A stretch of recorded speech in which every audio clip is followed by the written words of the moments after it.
Hi friends, मैं Pankaj sir MS technical classes पे आप सभी का हार्दिक अभिनंदन व जोरदार स्वागत करता हूं। आइए फ्रेंड्स, एक बार फिर से कुछ नया सीखते हैं और देखते हैं आज का न्यू वीडियो।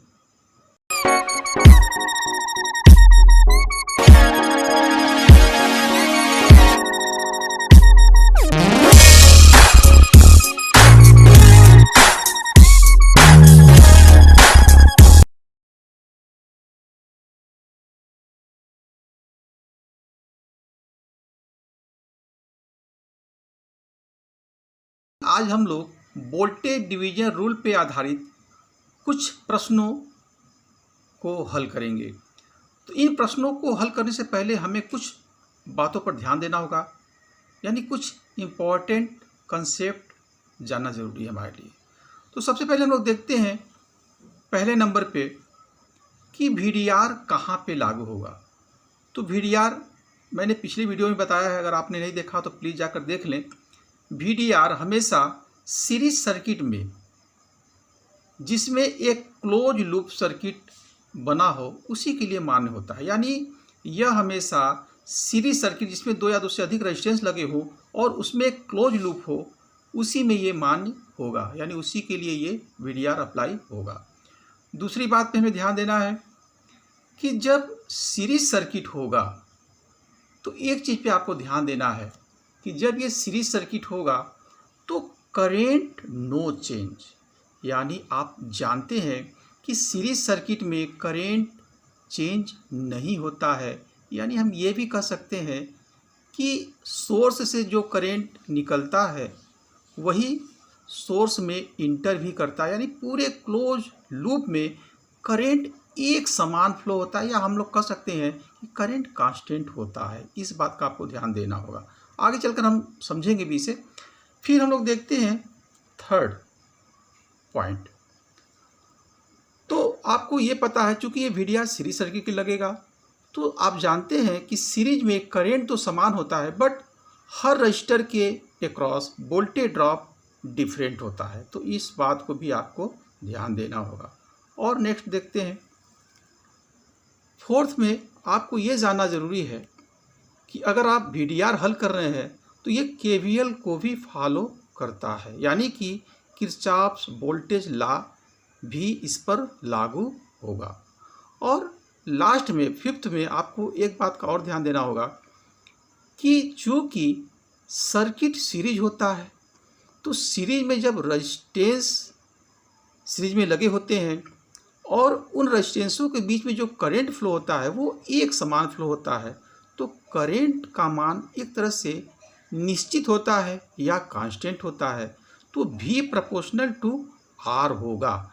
यानी ये बात थोड़ी देर बाद आपको समझ में आ जाएगी कि यानी कि जिस रजिस्टर का रेजिस्टेंस अधिक होगा उसके बीच वोल्टेज ड्रॉप भी अधिक होगा। ये हम लोग आगे चलकर देखेंगे भी। तो इतनी बातों को आपको जानना ज़रूरी है, तभी आप VDR को समझ सकते हैं। तो चलते हैं, आगे बढ़ते हैं और एक सबसे पहले साधारण सा एक उदाहरण लेके समझते हैं। इसके बाद फिर और भी हम लोग जटिल प्रश्नों को भी देखेंगे। तो चलते हैं आगे। आपके स्क्रीन पे एक फिगर दिख रहा है, तो इस फिगर के माध्यम से हम लोग ये जो इम्पॉर्टेंट कंसेप्ट है उसको समझते हैं। तो फ्रेंड्स, आप जानते हैं कि यहाँ पे R1 R2 सीरीज में जुड़ा हुआ है। यहाँ पे एक बैटरी सोर्स लगा हुआ है जो VS यानी सप्लाई वोल्टेज प्रोवाइड कर रहा है इस पूरे क्लोज लूप को, और ये क्लोज लूप है। इस बैटरी के द्वारा जो करंट चलेगा वो इस रजिस्टर में भी समान होगा, इस रजिस्टर में भी समान होगा, और यही करंट फिर जाके इस बैटरी में वापस भी करेगा। इसी को हम लोग कहते हैं क्लोज लूप। यानी क्लोज लूप या सीरीज सर्किट ऐसा सर्किट जिसमें करंट चेंज न हो। जैसा आप देख सकते हैं कि ये नंबर 2 पॉइंट पे लिखा हुआ है, सीरीज सर्किट में करंट नो चेंज, यानी करंट का मान बदलता नहीं है। दूसरी बात, फर्स्ट जो आप देख रहे टॉपिक, इसमें क्या है कि VDR सीरीज क्लोज लूप में ही ये अप्लाई होगा, यानी सीरीज सर्किट में ही अप्लाई होगा। यहाँ पे आप देख सकते हैं कि ये क्लोज लूप है। अगर क्लोज लूप होगा और उसमें रजिस्टर सीरीज में जुड़ा होगा तभी ये अप्लाई होगा, अन्यथा ये VDR अप्लाई नहीं होगा। अगर ऐसा सर्किट नहीं होता है तो जब तक हम लोग इसको क्लोज लूप में चेंज नहीं करेंगे तब तक VDR अप्लाई नहीं कर सकते। थर्ड पॉइंट पे ध्यान देते हैं, सीरीज सर्किट में वोल्टेज डिफरेंट होता है। आप यहाँ पे देख सकते हैं कि करंट तो एक समान है, बट इस R1 और इस R2 के क्रॉस वोल्टेज भिन्न भिन्न होगा। यहाँ पे आप देख सकते हैं, यहाँ पे V1 वोल्टेज, यहाँ पे V2 वोल्टेज ड्रॉप हो रहा है। फोर्थ पॉइंट पे आपको ध्यान देना होगा कि KVL, ये KVL को फॉलो करता है। फ्रेंड्स यहाँ पे KVL थोड़ा समझना है आपको। किरचॉफ्स वोल्टेज लॉ यह कहता है, यह नियम ऊर्जा संरक्षण सिद्धांत पर कार्य भी करता है, ये भी आप जानते हैं।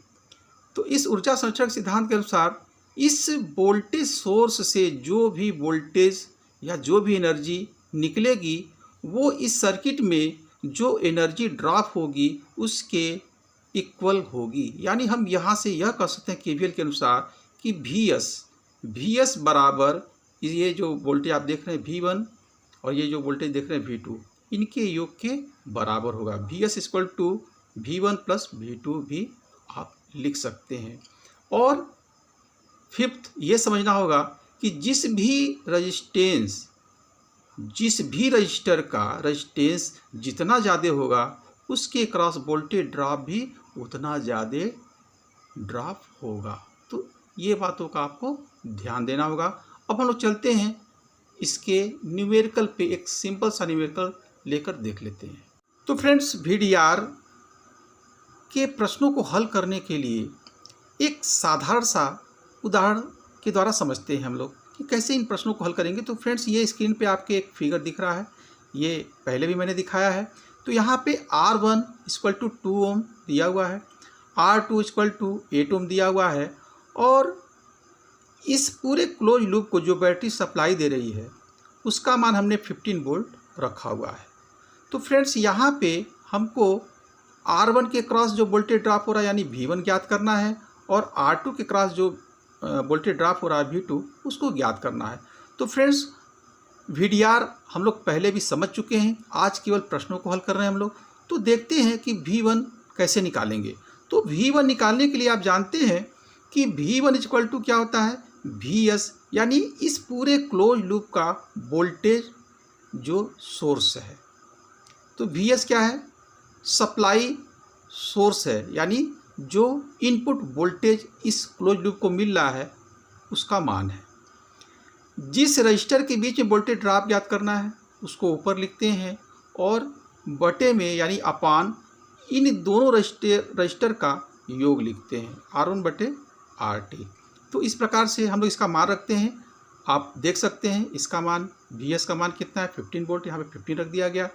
R1 का मान यहाँ पे 2 ओम रखा हुआ है, 2 रख दिया गया, और RT 2 + 8 रख दिया गया। तो इस प्रकार से आप देखेंगे कि 15 इंटू, यहाँ से इसको अगर हम लोग हल करते हैं तो आप देख सकते हैं कि 2 को एक बार काटा जाएगा, 2 एक कम 2, और 2 5 जा 10 होगा, और इस 5 को इससे काटा जाएगा तो ये 3 होगा। यहाँ पे आंसर जो आएगा इसको हल करने के बाद ये आएगा 3 वोल्ट, यानी V1 हमारा 3 वोल्ट आ गया। यहाँ पे आप देख सकते हैं कि V1 इक्वल टू 3 वोल्ट। अब फ्रेंड्स एक बात का आपको ध्यान देना होता है, जब हम लोग परीक्षा में चलते हैं तो दोबारा ये फार्मूला रखने की ज़रूरत नहीं है, क्योंकि हमको जल्द से इस प्रश्नों को हल करना है। तो यहाँ पे आप देख सकते हैं कि हम जानते हैं कि VS equal to V1 plus V2, ये KVL कहता है हमारा। तो इसमें अगर हम लोग VS हमें पता है, V1 हमने निकाल लिया है, तो V2 अगर ज्ञात करना है तो हम लोग क्या कर सकते हैं, यहाँ पे आप देख सकते हैं कि V2 equal to VS minus V1, यहाँ पे आप मान रखेंगे 15 - 3 इक्वल टू 12 वोल्ट आ जाएगा। तो यहाँ से भी आप आराम से बिना कैलकुलेशन के ज्ञात कर सकते हैं। अगर आपकी इच्छा है कि नहीं मैं इस फार्मूले से ही ज्ञात करूं तो आप कर सकते हैं। तो यहाँ पे आप देख रहे हैं V2 equal to VS into R2 upon RT। यहाँ पे आपने क्या कर रखा, VS का मान 15 रख दिया, R2 यहाँ पे आप देख रहे हैं कि 8 ओम दिखाया गया है, तो यहाँ पे आप 8 ओम रख दीजिए। इसको आप जब हल करेंगे तो इस तरीके से 2 4 जा 8 होगा और 2 5 जा 10 होगा। और यहाँ से इसको जब आप ब्रेक करेंगे यानी काटेंगे तो 5 3 जा 15 हो जाएगा। इस प्रकार से आप देखेंगे 3 × 4 यानी 12 वोल्ट आया, जो इसमें भी आया। तो इस प्रकार से आप अपना समय बचा सकते हैं, कोई फ़ायदा नहीं है, बस ये आपको सिर्फ दिखाने के लिए किया गया है। तो फ्रेंड्स हम लोग दूसरा उदाहरण देखते हैं। तो यहाँ पे एक प्रश्न दिया हुआ है कि 3 ओम रजिस्टर के बीच वोल्टेज ड्रॉप ज्ञात करें। तो फ्रेंड्स यहाँ पे एक सर्किट आपको दिख रही होगी। यहाँ पे ये जो सोर्स वोल्टेज है यानी जो इनपुट वोल्टेज है उसका मान 12 वोल्ट दिया हुआ है।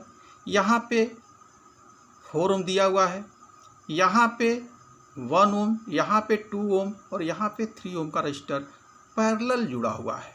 और इस प्रश्न में ये 3 ओम के अक्रॉस वोल्टेज ड्रॉप जानना चाह रहा है, यानी कि V4 ज्ञात करना है हमें।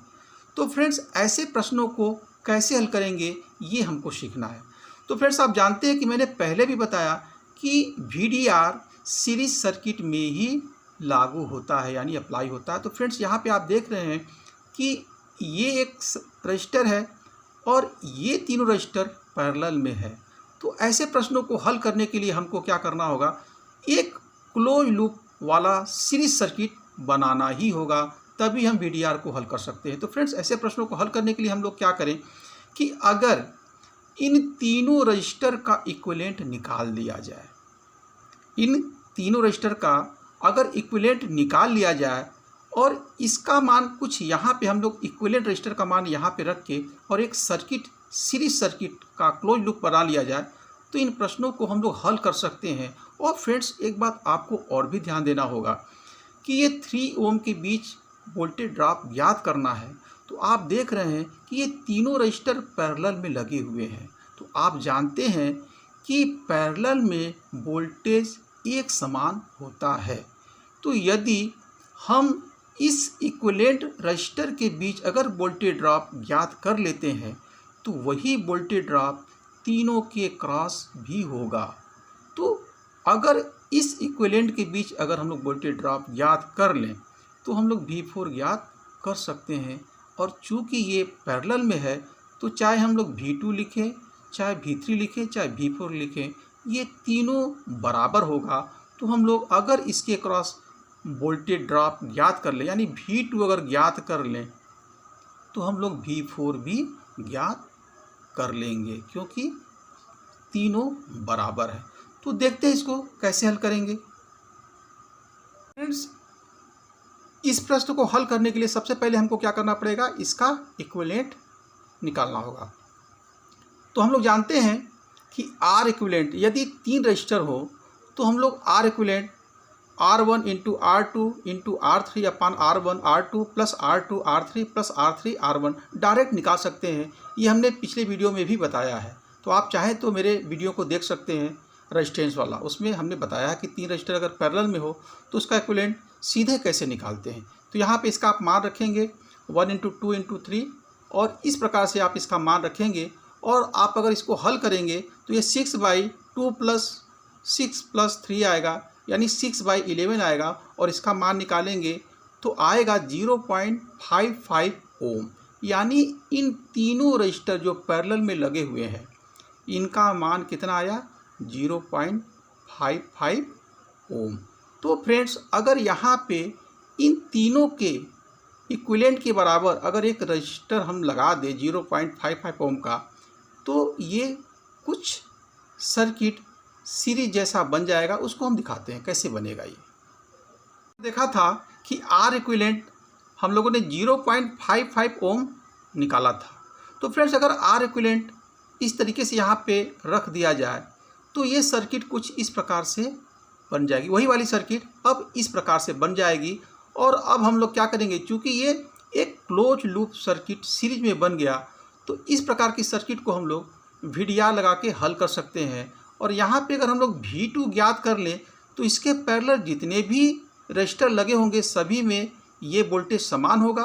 तो चाहे V4 ज्ञात करिए, चाहे V3 ज्ञात करिए, चाहे V2 ज्ञात करिए, किसी को ज्ञात करने से हमको इस जितने भी पैरेलल सर्किट है उनके बीच में वोल्टेज ड्रॉप पता चल जाएगा। तो फ्रेंड्स आइए अब तो बहुत आसानी से हम लोग हल कर सकते हैं। तो आगे देखते हैं कि V2 यानी ये वाला वोल्टेज इक्वल टू Vs यानी टोटल इनपुट वोल्टेज इनटू, चूँकि आर इक्विवेलेंट के अक्रॉस हमको वोल्टेज ड्रॉप याद करना है तो ये रजिस्टर का रजिस्टेंस बटे इस पूरे क्लोज लूप में जितने भी रजिस्टर लगे हुए हैं उनका योग। तो इस प्रकार से यहाँ पे आप देख सकते हैं कि यहाँ पे मान रखेंगे, क्योंकि हम लोगों ने इनपुट वोल्टेज 12 वोल्ट रखा हुआ है तो यहाँ पे 12 वोल्ट, आर इक्विवेलेंट हम लोगों ने 0.55 निकाला है और इन दोनों का योग जब हम करेंगे तो ये 4 प्लस 0.55 इक्वल टू 4.55 आएगा। इसको जब आप हल करेंगे तो 1.45 वोल्ट आएगा, यानी कि V2 निकल गया। V2 इक्वल टू 1.45 वोल्ट आ गया। अब चूँकि ये V2 बराबर ही, आप इस फिगर को देख लें फिर से, ये V2 बराबर ही V3 V4 है तो यहाँ पे V2 निकल गया तो यहाँ पर भी वही V4 के बराबर होगा। तो फ्रेंड्स इस प्रकार से आप देखें कि इस प्रकार की सर्किट को हम लोग इसी प्रकार से हल करेंगे, यानी किसी के बीच में अगर हमसे वोल्टेज ड्रॉप पूछता है तो हम लोग इसका इक्विवेलेंट निकाल के और इस सभी के इक्विवेलेंट के रजिस्टर के क्रॉस वोल्टेज ड्रॉप याद कर ले तो चूँकि ये पैरेलल सर्किट है तो ये सभी में बराबर होगा। तो चाहे V4 का मान पूछे, चाहे V3 का मान पूछे, चाहे V2 का मान पूछे, सब एक बराबर होगा। तो यहाँ पे जो 1.45 वोल्ट आया वो सभी के, ये जो तीनों पैरेलल में लगे हुए हैं इन तीनों के क्रॉस, चाहे किसी के भी क्रॉस आप देख लें, ये वोल्टेज का मान वही होगा, यानी 1.45 वोल्ट ही होगा। तो फ्रेंड्स ऐसे प्रश्नों को आप इस प्रकार से हल करेंगे। अब अगर ये V1 पूछे तो आप लोग फिर ज़्यादा कैलकुलेशन करने की ज़रूरत नहीं है, सीधे आप लोग क्या करिए, Vs इक्वल टू, आप जानते हैं कि Vs equal to V1 plus V2, और हमें क्या ज्ञात करना है V1, तो V1 इक्वल टू क्या हो जाएगा Vs माइनस V2। यहाँ से आप टोटल इनपुट वोल्टेज कितना है 12 वोल्ट में से ये V2 अगर हम निकाल दें यानी माइनस कर दें 1.45 तो ये 10.55 आएगा। और आप चाहें तो इस समीकरण में अगर इसको रखें तो ये समीकरण संतुष्ट भी होगा, यानी KVL संतुष्ट भी हो रहा है, यानी हमारा प्रश्न सही है। तो फ्रेंड्स आपने देखा कि बहुत ही आसान तरीके से हम लोगों ने इस प्रश्नों को हल किया। आप चाहें, अगर आपकी इच्छा हो, मैंने पिछले प्रश्न में भी कहा था कि अगर आप V1 ऐसे याद करना चाहते हैं तो कैलकुलेट करके भी आप याद कर सकते हैं, लेकिन मान वही आएगा, तो समय ज़्यादा बर्बाद करने की ज़रूरत नहीं है। अब आपको एक बात और भी ध्यान देना है कि मान लीजिए यहाँ पे जो आर इक्विवेलेंट निकाले थे आप और पैरेलल सर्किट आप देख रहे थे, हो सकता है ये पैरेलल सर्किट आपको यहाँ मिल जाए। तो अगर यहाँ भी मिल जाए तब भी आप यही वाला नियम, यानी यहाँ भी क्या करेंगे, आप आर इक्विवेलेंट निकालेंगे और आर इक्विवेलेंट के बीच में वोल्टेज ड्रॉप V1 ज्ञात करेंगे। और चूँकि ये पैरेलल सर्किट है तो किसी भी एलिमेंट के बीच में अगर ये वोल्टेज पूछता है तो ये जो V1 निकालेंगे वो सभी में बराबर होगा, यानी एक समान होगा। यानी जो V1 निकालेंगे वो चाहे इसके बीच में भी वही V1 होगा, इसके बीच में वही V1 होगा और इसके बीच में भी वही V1 होगा। तो अगर किसी भी ब्रांच एलिमेंट में अगर ये आपसे वोल्टेज ड्रॉप पूछता है तो यहाँ से V1 निकाल के आप इस प्रश्नों का हल कर सकते हैं। तो फ्रेंड्स ऐसे प्रश्नों में घबराना नहीं है हमको, और हम लोग बहुत ही आसान तरीके से इन प्रश्नों को हल कर सकते हैं। बस थोड़ा सा धैर्य रखना है आपको। आशा करता हूँ कि ये वीडियो आपको बहुत पसंद आया होगा और ऐसे ही आप हमारे साथ बने रहिए। मैं कुछ नए तरीक़ों से आपको समझाने की पूरी कोशिश करता हूँ। थैंक यू, शुक्रिया।